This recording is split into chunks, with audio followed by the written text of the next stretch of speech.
Kevin Price with your Price Point Edition. Make sure you check us out over there at priceofbusiness.com, on Business 1110 AM, and also at usdailyreview.com. Here at a great event done by Hillsdale College. I've got Dr. David Raney with me. He's a professor of history over there, and delighted to have you on the program here to talk a little bit about the university. Real quickly, a little bit about your background and what led you to Hillsdale College. Sure. Well, thank you for the opportunity, by the way, to speak with your listeners and viewers. Hillsdale, I knew about Hillsdale going back to when I was in graduate school. I knew that it obviously stood for not only free enterprise, but also for liberty, properly understood, and trying to educate students as to what it means to be not only a human being, but also what it means to be a citizen of our republic. And when I got the opportunity to come to Hillsdale, it was really, it was what you would call a no-brainer. I reached for it, and on a regular basis, I'm actually able to get students to think seriously about what a lot of important people in the past have said about what it means to be human, what it means to actually be a citizen of a republic like ours.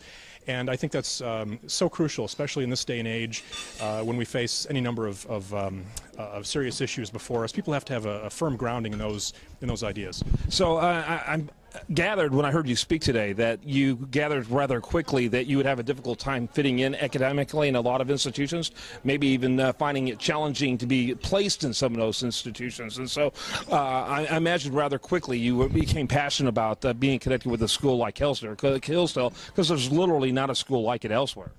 No, that's actually correct. I did teach at state school before coming to Hillsdale, Grand Valley State, which is in Michigan. I taught briefly when I was in graduate school at the University of Illinois.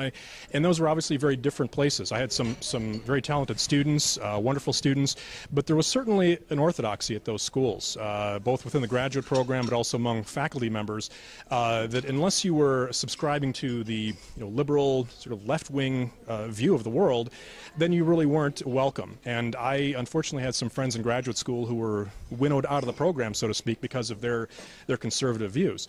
So for me, Hillsdale is a perfect fit because we believe in true academic freedom, meaning that we believe that each member of the faculty has not only the right but the responsibility to seek the truth, properly understood with a capital T, not their own individual truth. We believe there's an objective truth, and we believe that it's the obligation of faculty to try to understand that truth and then to profess it to our students. Once we understand as best we can, given the wisdom of the ages and our own reflection, what that truth is, we are to profess it to students, not simply turn them loose to find their own truths in some sort of meaningless or relativistic way. We don't do that. And so I feel very much at home, and I feel privileged to teach the students that I teach. Yeah, that's interesting. And of course, you mentioned in your speech Hegel, and you automatically think of dialectic and this idea that there is no real truth, that truth is an evolving thing. You have your thesis and antithesis and then synthesis. And so that is pretty much the pervasive worldview in academia today, wouldn't you say?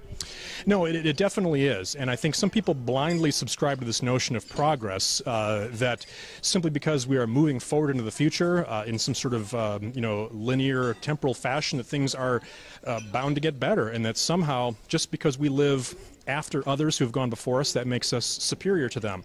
And that's a notion I try to debunk very quickly among my own students, the idea that we are somehow superior philosophically to those who came before us. I believe it was C.S. Lewis who actually referred to that sort of attitude as the snobbery of those who are walking around. In other words, the snobbery of those who actually live in the present, who believe that just because they live in the world today, they somehow have this built-in superiority of those who came before.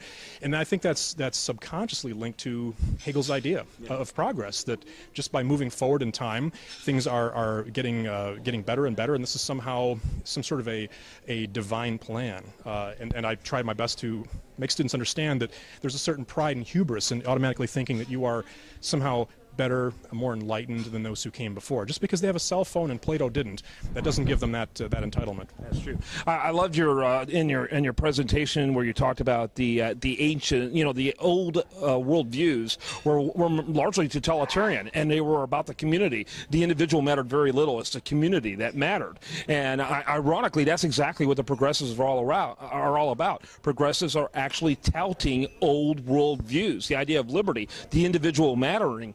and having inalienable rights from God himself. That's such a foreign concept that is as progressive today, if you will, as it was when it first came on the scene. So thanks so much, Dr. Raney. Appreciate it. Thank All you. right. I appreciate it. Kevin Price with your Price Point Edition. And remember to check us out over there at pricepointedition.com.